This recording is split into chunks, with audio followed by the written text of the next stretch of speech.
الله الغفور التواب يتوب على التائبين مهما عظمت ذنوبهم ويبدل سيئاتهم حسنات وأشهد أن لا إله إلا الله وحده لا شريك له وأشهد أن محمدا عبده ورسوله صلى الله عليه وعلى آله وأصحابه وعلى من اهتدى بهديه إلى يوم الدين. أما بعد أيها الناس اتقوا ربكم وتوبوا إليه، توبوا إليه بالرجوع إليه من معصيته إلى طاعته، ومن البعد عنه إلى التقرب إليه، ومن رجس الذنوب إلى التطهر منها، فإن تأخير التوبة ذنب يحتاج إلى توبة، فالتائب إلى الله هو الراجع من الأوصاف المذمومة إلى الأوصاف المحمودة. توبوا إلى ربكم وأخلصوا له بالإقلاع عن المعاصي والندم على فعلها والعزم على ألا تعودوا إليها، فهذه هي التوبة النصوح التي أمرتم بها. قال الله تعالى: يا أيها الذين آمنوا توبوا إلى الله توبة نصوحا عسى ربكم أن يكفر عنكم سيئاتكم ويدخلكم جنات تجري من تحتها الأنهار. يتي الله سبحانه وتعالى قال الله متي محمد يتي دبيمبي كيكيده جمع يلور ما مودي كو يتيره يتم كان الله سبحانه وتعالى متي نجيا صفاجي مكو wongol yaafotoɗo wonande oɗo jiyaɗo makko faljuɗo waɗi ko haɗa ma o falji o ronki wadde ko wi'a ko jaɓo tuuɓe kanko Allah subhanahu wa ta'ala kala no bakkatuji ɗin mawniri himo yaafo bakkatu jiyaɗo makko on wattitanamo bonnereji makko ɗi moƴƴere. eɗen seedo ala reweteɗo si wona oɗo Allah mo tawi ko kanko tu wa'ini ko goto o alamo kafiyeɗi fou. en seedo nelaɗo meɗen muhammadin sallllahu alayhi wa sallam ko jiyaɗo makko mo yiɗi o suɓi o nuli e meɗen. ɗen toromo kanko Allah subhanahu wa ta'ala yo juule nelaɗo e ɓeygure maɓɓe nden e sahabaɓe maɓɓe ɓen o hisnaɓe. ɓawo ɗum kono yo yimɓe hule joomi moɗon tuubon ruttoɗon faade e makko. Allah subhanahu wa ta'ala ko wi hoore makko konko ɗum o woni laysa ka mislihi shay, gooto wa'awa makko hunde wa'awa makko ko kanko tu waawi o woodinema o waɗanema piiji ɗin fuu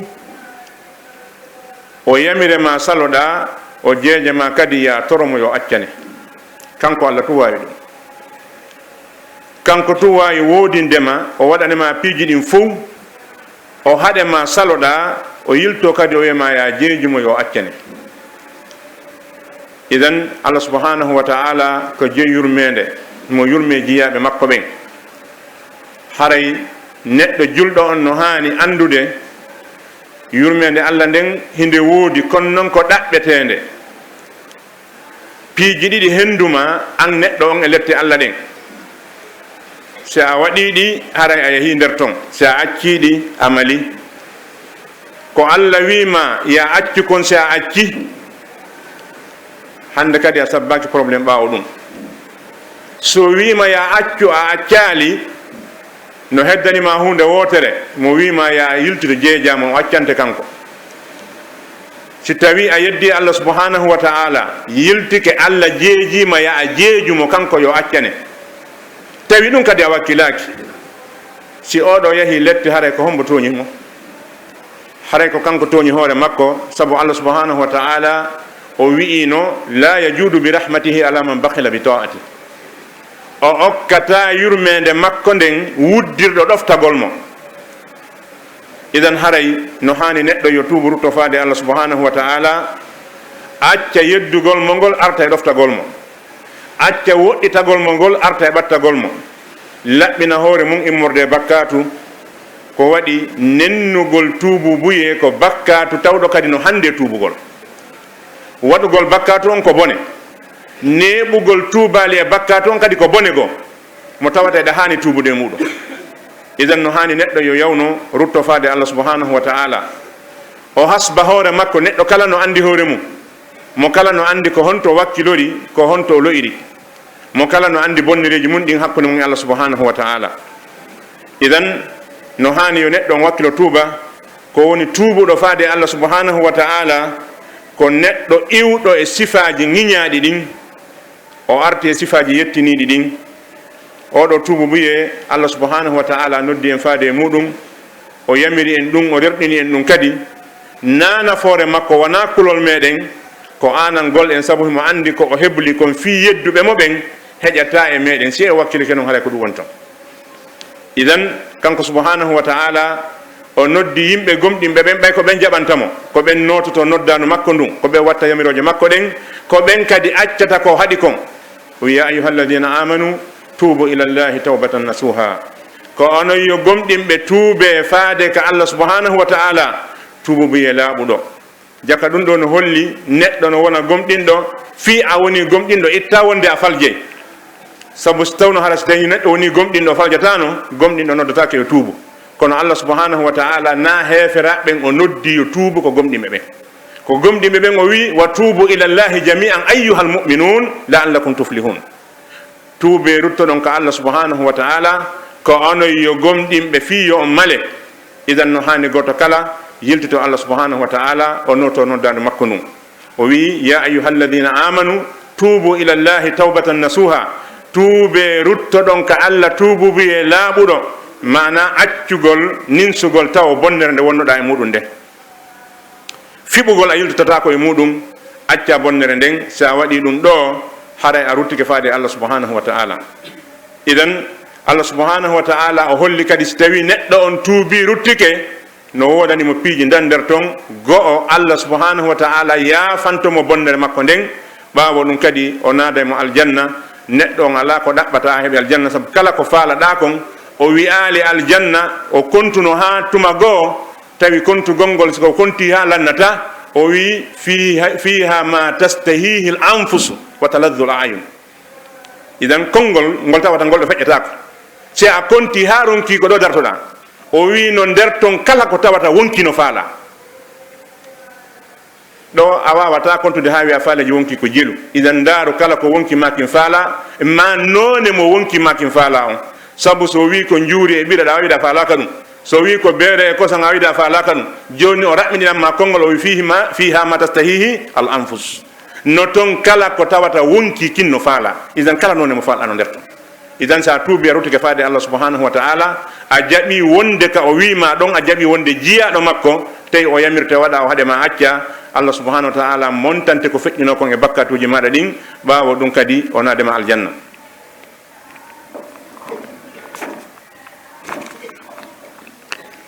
أيها المسلمون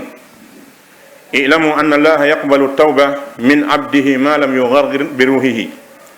قال الله عز وجل إنما التوبة على الله للذين يعملون السوء بجهالة ثم يتوبون من قريب فأولئك يتوب الله عليهم وكان الله عليما حكيما. وليست التوبة للذين يعملون السيئات حتى إذا حضر أحدهم الموت قال إني تبت الآن ولا الذين يموتون وهم كفار أولئك أعتدنا لهم عذابا أليما. يا الله عندن الله سبحانه وتعالى وجدتني إن أحد سبو يرمي مكو ندن سبو يدغول موƴƴagol e meɗen, o wi fannin neɗɗo on no wuuri wonki makko kin hewtali ka dande ɗo, sangaki ɗo fete o jaɓanaymo tububiye. idan si tawi a der fi gurdam maɗa ɗam fuu, a jokki weli fotima on fuu, e hoore ɗum kadi a jaɓali ruttade Allah subhanahu wa ta'ala ha hewti ɗon, haɗa ko an perdini hoore mata fel goɗɗo. idan kanko Allah subhanahu wa ta'ala o wi o jaɓay tuububuye neɗɗo tuubuɗo. ndaren naafiqiɓe ɓen ɓay Allah subhanahu wa ta'ala kondaniɓe, o ittituno ɗum ɗon holle yurmede Allah subhanahu wa ta'ala. o wi innal munafiqina fi darki l asfali min annar walan tajida lahum nasira illa alladhina tabu wa aslahu wa atasamu billah wa akhlasu dinahum lillah fa ulaika ma al mu'minin wa sawfa yu'ti Allahu al mu'minina ajran adima. Ndare nafiki e bonde, nafiki añede ko Allah subhanahu wa ta'ala, Allah añude nafiki yagal kono o ittiti tubuɓe ɓe maɓɓe. o wi innal munafiqina fi darki l asfali min annar. nafiki ɓen ka koose yiite ɓe wonoyta, hiɓe mari place bonɗo kay to ɓuuri heferaɓe ɓen, hiɓe mari place bonɗo ɓuuri yahude e nasara. o wi ɓeɗo nafiqiɓe kaka koose yiite leyɓe wonoyta, a heɓantaɓe kadi goɗɗo gomono walla ɓe. o ittiti o wi illa alladhina tabu, sina ɓen tuuɓo. yani kala nafiqijo accuɗo nafiqiyagal mum ngal tuubi ruttiɗo yo mayde, Allah ƴetti aadi o jaɓanemo tuubu wiye. idan o wi illa alladhina tabu, si wona ɓen tuubuɓe, wa aslahu, ɓe moƴƴini golle maɓɓe ɗen, wa atasamu billah, ɓe jogiti Allah, wa akhlasu dinahum lillah. condition ji nayi: at-tawba, al-islah, al-i'tisamu billah, thumma al-ikhlasu lillah. ɗiɗo nayi o wi si ɓe waɗiɗi, nafiqijo wo nafiqijo waɗɗo ɗiɗo nayi, Allah jaɓanemo tububiye makko on, wattidamo e gomɗiɓe ɓen kadi. illa alladhina tabu wa aslahu wa atasamu billah wa akhlasu dinahum lillah fa ulaika ma al mu'minin. si tawi nafiqijo on o tuubi, o golli ko moƴƴi ɓawde o tuubi, o jogitike Allah subhanahu wa ta'ala tun reweteɗo, o holorimo kanko tun, ɓawo ɗum o golli ko gollata kon fi Allah tun, sabu no jeeya e jikku nafiqi ɓen gollugol harana fi Allah. waɗi so nade ɗum nder ton o wi wa akhlasu dinahum lillah. idan ɗen andi Makka, aɗone laaɗo sallllahu alayhi wa sallam ne leede pankareji wonnoɗi Makka ɗi hari nokkuɗi ala aduna, hari kilanji no wodu no waɗa ɗi bone. ɓayne laaɗo sallllahu alayhi wa sallam ne laama, ɓe noddi faade e kaɗo diina, jaɓoɓe ɓen jaɓi, ɓe jaɓata ɓen heddike. no woduno toon groupe yi molanagi bandi ɓen ɗon ɓe jooɗi no miijiti ha ɓe wi waɗen délégation yahen ka Muhammad, landoɗenmo no wa'uɗen ni, si tawi tuubuɓe no wodani en jokken mo, si tawi ala jokken ko jokkuɗen ko. tawi ɓeɗo beere zina ɗum ko samakalaji maɓɓe ɗin non, ko waɗi goto kala no mari reweteɓe ɓuuri 10, ɓen ɗon ko wattideteɓe Allah subhanahu wa ta'ala. kono boneji ɗin fof ko ɓuuri hulɓinade ko sirkangol Allah. idan ɓayɓe waɗi délégation maɓɓe yahugol landone laaɗo sallllahu alayhi wa sallam, si tawi tuubuɓe no wodani ɓe Allah jaɓa ɓe tuuba ɓe naata islam, ɓe fokkiti ɗon ɗo ɓe hoddorgane laaɗo sallllahu alayhi wa sallam, ɓe tawi qur'ana tippike qul ya ibadiya alladina asrafu ala anfusihim la taqnatu min rahmatillah inna allaha yaghfiru dhunuba jamia innahu huwa alghafuru rahim. ɗo yo délégation maɓɓe hewtuga nelaɗo sallllahu alayhi wa sallam, tawi oɗo aya tippike hono nelaɗo yeeto ɓe jiyaɓe an feƴƴintinɓe bonnere en, waɗa ɓe taƴo yurmede Allah nde. Allah ko yaafotoɗo bakkatuji ɗin fof, sabu no jeeya e sifaji makko ɗin wongol yaafotoɗo yurmeteɗo. idan nelaɗo sallllahu alayhi wa sallam holli ɓe wondema si ɓe tuubi ɓe ruttike, Allah jaɓanaɓe tuubu biye. Allah subhanahu wa ta'ala o humpiti en wondema tuubu biye ko hombo wodani ka makko, ko neɗɗo tuubuɗo ɗo e wonki makko kin hewtude ka dande. o wi innama tawbatu ala llah lilladina yamaluna su'a bi jahalatin summa yatubuna min qarib. tuubu biye ko wodani ka Allah, yani ko Allah jaɓanta tuubu biye ko neɗɗo waɗirɗo hunde angal andugol, sikke ala neɗɗo ko woni gandowo, ko woni wakkiliɗo o, so o yeddirali andal o yeddirali angal gandal. ɓay neɗɗo no wawi wonde ka julde makko o faaya, neɗɗo no wawi wonde karamokojo o waɗa fatwa o falja o heɓa bakkatu. isan neɗɗo hisata kullu bni adama khata wa ghayru khata'in at-tawwabun. bani adama fof no woniri o no falje, kala mo woni o falje. isan ko moƴƴi noon e faljoɓe ɓen ko tuuboɓe rutto faade Allah subhanahu wa ta'ala. o wi tuubuɓe ko wodani ka Allah subhanahu wa ta'ala ko ɓeɗo golluɓe bone, ɓe golliri majjere ɓaawo ɗum ɓe yiltiti ka Allah subhanahu wa ta'ala ka ɓaɗi.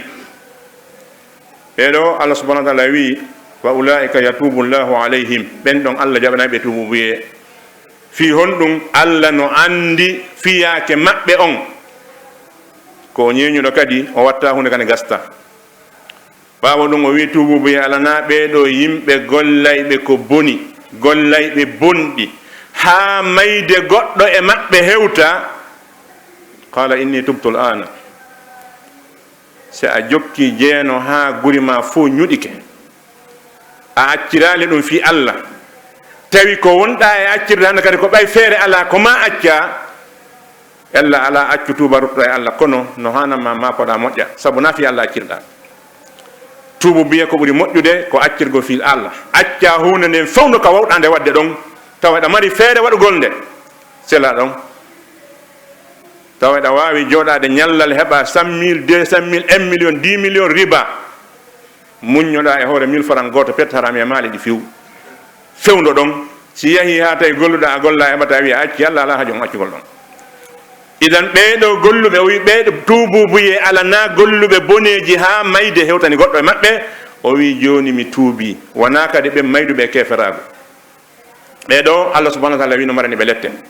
idan haray no hani neɗɗo on yo tuubu rutto Allah subhanahu wa ta'ala, o anda Allah ko jaɓomo tuububuye, Allah ko yurmeteɗo. ari hadis abi Musa al-Ash'ari radiyallahu anhu, o wi wonde nelaɗo sallllahu alayhi wa sallam no maaki, Allah subhanahu wa ta'ala jemma fo jemma hiiruɗo o foccay jungo makko ngon jaɓalngol tuububuye fi bonnunoɓe ñalorma fi seɓe tuubay. ñallal kala weetungal Allah subhanahu wa ta'ala fontay jungo makko ngon o jaɓana tuububuye bonnunoɗo jemma so tawi o falama tuubude. idan ɗum ɗo no holli e wondema Allah subhanahu wa ta'ala ko yurmeteɗo, imo faala ye en malu, so tawi hiɗen faala malede yo Allah malnu en. idan malegol ngol fof noon ko so tawi en ɗaɓɓi yurmede Allah nden, si en jaɓi wonde ko Allah, wadde ko Allah wi kon, en jaɓi accude ko Allah haɗi kon, en jaɓi yiltitade Allah subhanahu wa ta'ala ɗo e lawade. nelaɗo maaki Allah fontay jungo makko ngon. en andi no wodi karama koɓe ɓe Allah subhanahu wa ta'ala jarri bori gollirgol hakkil e yitere e nowru na piiji ɗin fof wata heɓude. no tawiri noye yitere ma nde yiyata piiji ɗin fof, nowru ma ndu nanta hitoji ɗin fof, wa kadhalika hakkil ma kin famata piiji ɗin fof. Allah subhanahu wa ta'ala ko kanko sifoto hoore makko, na en kan ene yeeto Allah ko honno wiyete, na ene yeeto Allah ko honno wayi, ko kanko yeeti en himo woodi, o yeeti en ko honno o wayi. idan se wi e wiyata Allah no wayi noon, aɗa kon e fetere wonno. so tawi a wona jon hakkil, a jaɓa sifade Allah ko sifi hoore makko kon, jaɓa si Allah wi hoore makko himo mari jungo, jaɓa imo mari jungo, jaɓa kadi noon ko kanko wi jungo makko ngo wawa jungo hay hunde. laysa ka mislihi shay'un wa huwa as-sami'ul basir. hay hunde ala ko nande makko, wona jinna, wona malaika, wona yimɓe, wona kulle. kono waɗi goto karama koɓe wino annasarankoɓe ɓayɓe wi Isa ko ɓiɗɗo Allah, o wi modi ɓe gollirta hakkil, o wi ndaren tagore nden fof ha hande yiyaka ka mbewarimi baali, yiyaka ka naggerimi mbeewa. idan fi honɗum ɓe wiya Allah no heeɓi goɗɗo, o wi so tawno hara Allah heɓayno, o heɓayno siga makko, na siga men heɓayno kanko kadi. idan ɗum holli ko fenade bone wolude. donc jaɓen siforgol Allah subhanahu wa ta'ala ko sifodi hoore makko kon, e hoore hiɗen fiɓi ka ɓerɗe men, jaɓi ka hakkil men, enen e Allah wona en gotum. si wiyama jungo Allah e jungo ma ɗum wona gotum, saabu jungo wi'ango ngon tamay kammuli ɗin jeɗɗi nde wotere, e jungo ma ngo tamata sariare wotere, ɗum na gotum noon, sattanama baynahuma. kono noon si tawi ko no wi'orta fi yo faami, ko jungo wiyete fi yo faam. idan haray Allah subhanahu wa ta'ala o focce jungo makko ngon jemma kala fi jaɓalngol tuububuye bonnuɓe ñalorma.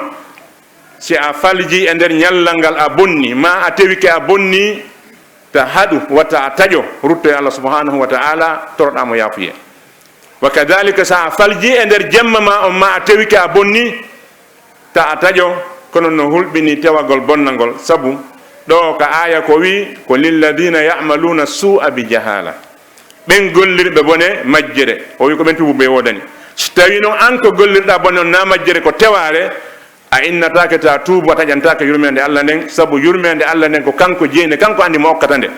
ɗen andi gorko goto Allah subhanahu wa ta'ala perdini moƴƴere makko ndin fof fihi mo fewti neɗɗo wi Allah yafantako mo. nelaɗo sallllahu alayhi wa sallama ɓe wuddali ɓe sifani en ɗum, worɓe ɗiɗo jeeyaɓe bani israila siɓɓe kadi jeyduɓe oya no wakkili dewal moƴƴa oya memata ko ete kon fi dina few moƴƴinowo on jokkiɗinmo mum o waaji haɗi yamiri ha ronki oya ala jaɓude ha ñande go o wi mo kori accude bonnere ma hulu Allah jaɓu wadde ko Allah wi kon o wi he Allah nulama ya aynan goy cartola oya moni wi awa ayyan Allah yafanta ko ma few ɓaawo o haalingol konngol ɗo subhanahu wa ta'ala ɓe ƴettitiɓe kamɓe ɗiɗo wi'i moƴƴinowo on kan andi fi yurmede anden o wi malaka ɓe naɓe mo yiiti o wi bonnowo on ƴettemo naɓon ka aljanna idan goto udditata hunnuko mum sina feetuɗo inna Allah yafanta ko goɗɗo ko kanko je yurmede makko ne kanko je yaafuya makko on kanko andi hombo hande e muɗum ko wonanma ko wi'ugol ko Allah wi kon ko nelaɗo sallllahu alayhi wa sallama wi'i kon أيها المسلمون من كرم الله تعالى وحلمه وعفوه يستر ويغفر قال تعالى ومن يعمل سوءا أو يظلم نفسه ثم يستغفر الله يجد الله غفورا رحيما كان يجلب عند الله سبحانه وتعالى كسبو يرمي مكو دين سبو تدنغال مكو غال سبو يافو مكو on wadi himo surrude goto kala meden hucca wada ko wadi woyen fotte goto anda ko ya wadi si tawno haramo kala men si bonno yinen foti mo be ande ko ya wadi e watan woni wurde e wawatan wurdude kono mo be men ara do hara den kontimo ko moko ba kanko andi ko nyallata mum kanko andi ko walta mum kanko andi ko honnumo jokki idan de do yurmene de Allah wadi surrugol jama on tawa goto andata ko ne bernde goddo goto andata ko goddo suudi wadi dum do ko mojjere hollugol Allah no mojji e meden sinana mo wadde wirtere ko wadda o ando idan ko yurmene makko wadi dum ko wadi kanko subhanahu wa ta'ala wi kala neddo golludo ko boni ma o toñi hoore makko baawo dum o yiltiti o tuube rutte faade Allah subhanahu wa ta'ala o taway Allah ko heewdo jabugol tuubo buye ko yaafotodo ko yurmetedo to Allah subhanahu wa ta'ala yo Allah yaafo yurme aqulu qawli hadha wastaghfirullaha fastaghfiruhu innahu huwal ghafurur rahim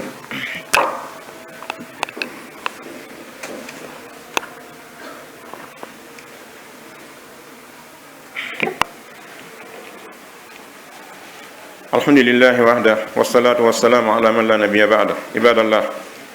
وللتوبة المقبولة علامات ومن علاماتها أن ينقطع من مجالسة أصحاب السوء وينقطع عن الذنوب ومنها أن يكون مستعدا للموت نادما مستغفرا لما سلف من ذنوبه مجتهدا في الطاعة قال تعالى وإني لغفار لمن تاب وآمن وعمل صالحا ثم اهتدى yetti Allah subhanahu wa ta'ala ora mo tay mo hande yettude den toromo julani lar sallallahu alayhi wa sallam e be ngure mabbe en sahaba mabbe sinabe jaabi Allah anden tuubugol rutto e Allah subhanahu wa ta'ala ko dewal kadi ngal tawata ko ma yimbe be rewira Allah ko ni Allah yidi kadi yo rewide mo yidi yo yimbe ben tuubu rutto faade makko ko du wadi so wadi bone e mojjere o wadi bonnobe mojjinobe haray si neɗɗo tuubi ruttike faade Allah subhanahu wa ta'ala no jeeya e ko tindintamo o anda wonde tuubuye makko jaɓama ma si jaɓaka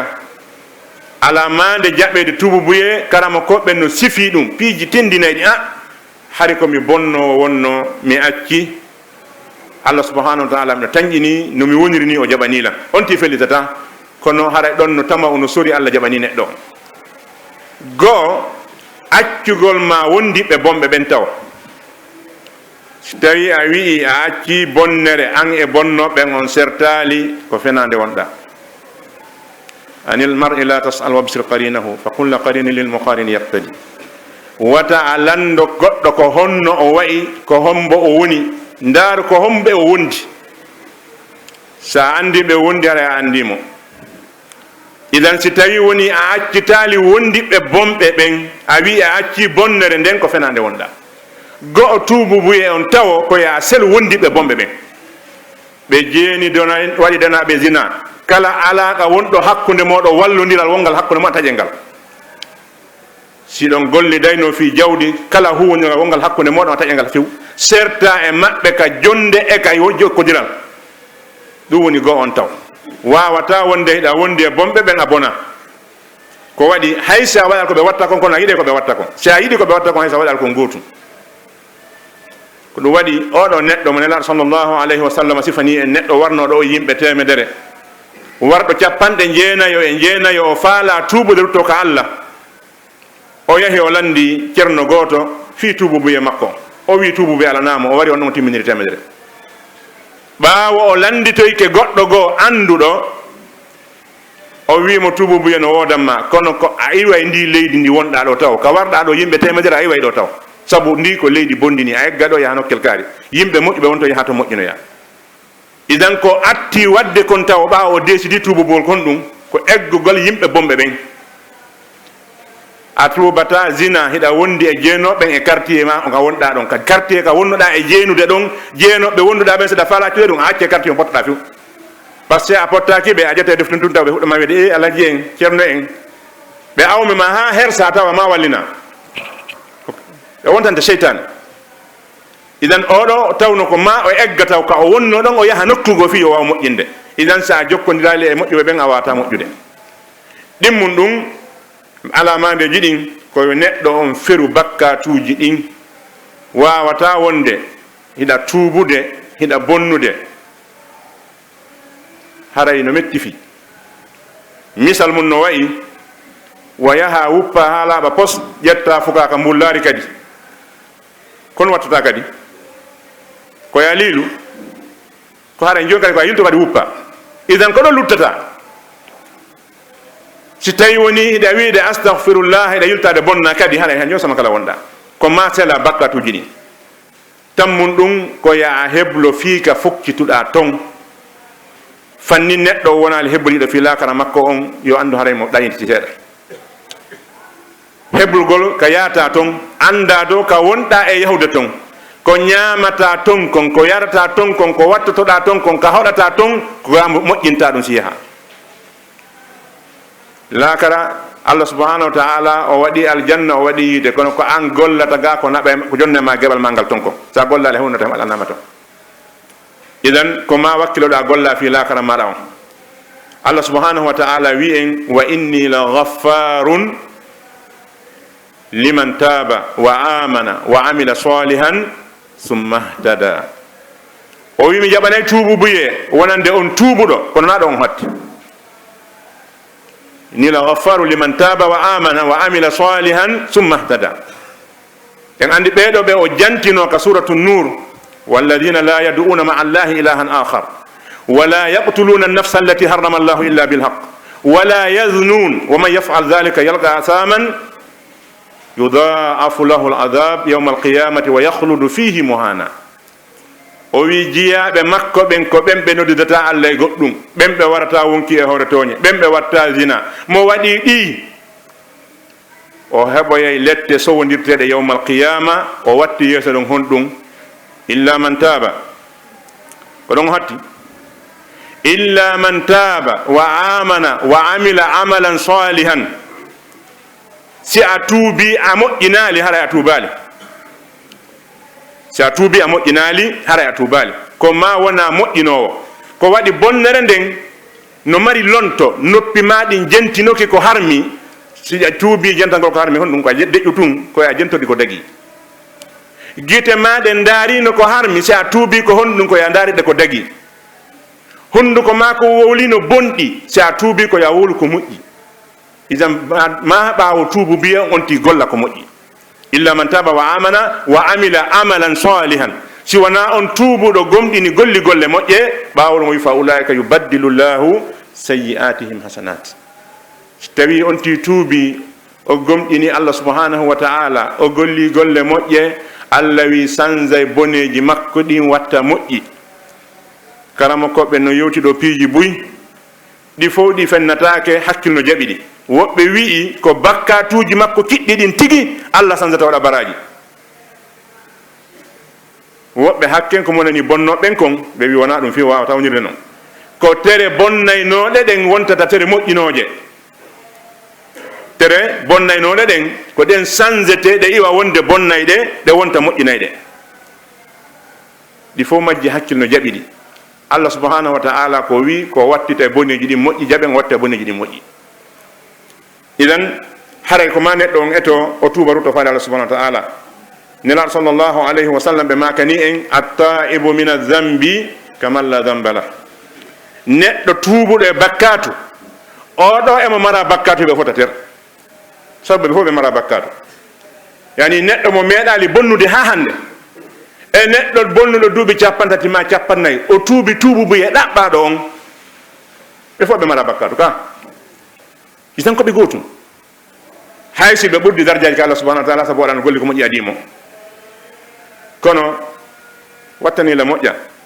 bonnere tuma goo wona Ibnul Qayyim al-Jawzi wi'ini noon, o wi bakkatu no wonana neɗɗo sabu nata aljanna, wono tawi moƴƴere no wonana kadi neɗɗo sabu nata yiite, konngol hawningol. O wi honno bakkatu wiranta neɗɗo sabu haw nata aljanna, si on ti waɗi bakkatu on, o huli Allah, o ninsi, o tuubi, o woni e wullugol yeeso Allah subhanahu wa ta'ala ha Allah weltanike mo, o nata aljanna ka o natta. Sikke ala o nata, honɗum wonanimo sabu ko bakkatu o waɗi ha o huli, o waɗi ha o wulli, o waɗi ha waɗi inkisar yeeso Allah. Amma si on ti waɗi moƴƴere nden, o towni balaje makko, o haawike hoore makko, o waɗi ɓuri makko ala, kon to fokkiti ka aljanna. Ko honɗum halki Iblis. Iblisa wana bakkatuji ɗin halkimo, yani naɗi wonen sabu halkare nden, ko o gollu ko moƴƴi ha o hooli hoore makko, o towni balaje makko ɗen, ɓawo nde o wiya yo sujjan Adama, o wi hon ɗum, o wi ana khairu minhu, min miɗo ɓuri oɗo moƴƴude, o ha hande meeɗa wadde hay fus, o sujjanalama sujudere duuɓi guluji miɗo rewdema mi wawata sujjande oɗo. Idan ko hoolagol moƴƴere makko nden e moƴƴi makko ɗin waɗi ha o mawnintini, ɗum wonanimo sabu o pirdi. Idan neɗɗo no hani tuubade rutto Allah subhanahu wa ta'ala. Allah subhanahu wa ta'ala no wi e hadisul qudusi, o wi ko ayo ɓiɗɗo Adama, fannin hiɗa noddude lan e tañƴini lan, mi yaafantoma kala ko woni e jungo ma e bakkato mi hajata. Ko ayo bani Adama, si a ardi ka an ɗo e leydi ndin tew bakkatu, a ari tawi sirku ala nder ton, mi addorante leydi ndin tew yaafuye. Ndaren sarti, si a ardi e leydi ndin tew bakkatu tawi sirku ala nder ton, ko hay gomɗi ɓen noon Allah ko wino wama yuminu aksaruhum billahi illa wa hum mushrikun, ko hay gomɗinɓe ɓen salligotoɓe juula ɓen, sirkoɓe ne heetowe maɓɓe. ɓay ɗen andi sirku no weli, tentini wonande en enen tawɓe ɓen hooli nokke goɗɗum goo adi an hoolade Allah. Si neɗɗo heɓino goɗɗum goo ko hooli aɗa hoolade Allah, kala han ɗum yurtata ɓernde makko. Buy hande ɓe tawno no hooli karamoko, no hooli ndure, no hooli ndaaro, si satti ha satti tum ɓe yiltita toon. Haysi ɓe yiltitaaki kono ka nder wonki maɓɓe, haray ɓe dukkito nder toon, a ndaarale on ɓe wi tun, ɓe madrasa ɓe wi tun ona gonga jokki, kono ha ɗum ɗon ɗumani lande on no ɗumanni ma ɗon ko sirku on tigi non, ha joni a hawlaki Allah. Ko waɗi a fennali ko Allah fenni kon, a fennali ko nelaɗo fenni kon. Idan fannin hiɗa gongini ndure, fannin hiɗa yaade karamoko, fannin hiɗa wadde karamoko yagal, fa anta mushrik, ko a sirkowo. Haysi ɗa juulude, haysi ɗa julnude, haysi ko a noddinowo, haysi ko ceerno hombo wonɗa, haysi manan kum makon ko honto foti, ko a sirkowo. Idan Allah noon si a tuubi ɗo ya a mayde sirku mo waccey, kono si a maydi e sirku on, ko wi inna allaha la yaghfiru an yushraka bihi wa yaghfiru ma duna zalika liman yasha. Allah yaafata ko nde o sirkante, Allah yaafata ko nde o sirkante na adnaga dey, sa firi ɗum ka adnaga hara e falji, bi ma'ana o yaafata ko nde o sirkante on ko lakara ɗo on sa sirki honɗude a tuube rutika waccey. Kono si woni ha wonki ma ki yaltika ɓandu ma tawiɗa wonde sirku, tefowo tefoyta, golle ma moƴƴe wawata, hunde watta ha daɗa lette Allah ɗen. Si tawi kadi sirku on ko mawɗo, hunde watta ha yaltaka yiite. Ko ɗum waɗi Allah subhanahu wa ta'ala sirku on mo kambani ɗum ha hulɓini ɗo, o wi si a yaadi e leydi ndin tew bakkatu tawi sirku ko gotum ala nder ton, ɗum no gasa wonde la Allah no wawi wonde kono welafi. Idan haray tuuɓe ruttoɗen Allah subhanahu wa ta'ala, anden himo mari fuu, himo mari lette, himo mari yaafuye kadi, kala ko ɗaɓɓuɗa ko ɗum heɓata, ko faalaɗa wo, ko yanganiɗa wo, ko waɗɗa hakkil makin e mum wo, ko tawi ko ɗum wonde haaju ma o, Allah no mari ɗum ko yonata o jonnete. idan dabbe yafu ya Allah on torden Allah subhanahu wa ta'ala yo yafu en bakkatuji meden din goto kala mede yo hasbu hore mudum mo kala no andi moƴƴere mun den andi bonnireji mun din haysi yimbe ben anda Allah kanyum no andi yiltito e hore ma hula Allah hakkude ma e Allah acca bonnireji wonda mudum din torda Allah yafu ye Allah subhanahu wa ta'ala yafu ma bakkatuji madi ربنا ظلمنا أنفسنا وإن لم تغفر لنا وترحمنا لنكونن من الخاسرين ربنا ظلمنا أنفسنا وإن لم تغفر لنا وترحمنا لنكونن من الخاسرين ربنا آتنا في الدنيا حسنة وفي الآخرة حسنة وقنا عذاب النار ربنا لا تزغ قلوبنا بعد إذ هديتنا وهب لنا من لدنك رحمة إنك أنت الوهاب اللهم حبب إلينا الإيمان وزينه في قلوبنا وكره إلينا الكفر والفسوق والعصيان واجعلنا اللهم من الراشدين برحمتك يا أرحم الراحمين اللهم ابسط علينا من بركاتك ورحمتك وفضلك ورزقك برحمتك يا أرحم الراحمين اللهم انصرنا ولا تنصر علينا وامكر لنا ولا تمكر علينا واهدنا ويسر الهدى لنا وانصرنا على من بغى علينا برحمتك يا أرحم الراحمين اللهم اغفر لنا ولآبائنا وأمهاتنا وذوي أرحامنا برحمتك يا أرحم الراحمين اللهم اغفر لأسلافنا وأفراتنا ولمن سبقنا بالإيمان اللهم من أحييته منا فأحيي الإسلام ومن توفيته منا فتوفوا على الإيمان واغفر للمسلمين والمسلمات والمؤمنين والمؤمنات الأحياء منهم والأموات برحمتك يا أرحم الراحمين اللهم نسألك بأسمائك الحسنى وبصفاتك الأولى وبكلمتك التامة أن تجعل لنا وللمسلمين من كل هم فرجا ومن كل ضيق مخرجا ومن كل بلاء عافية برحمتك يا أرحم الراحمين اللهم فرج همومنا ونفس كروبنا واقض ديوننا واشف مرضانا وعاف مبتلانا وارحم موتانا برحمتك يا أرحم الراحمين سبحان ربك رب العزة عما يصفون وسلام على المرسلين والحمد لله رب العالمين.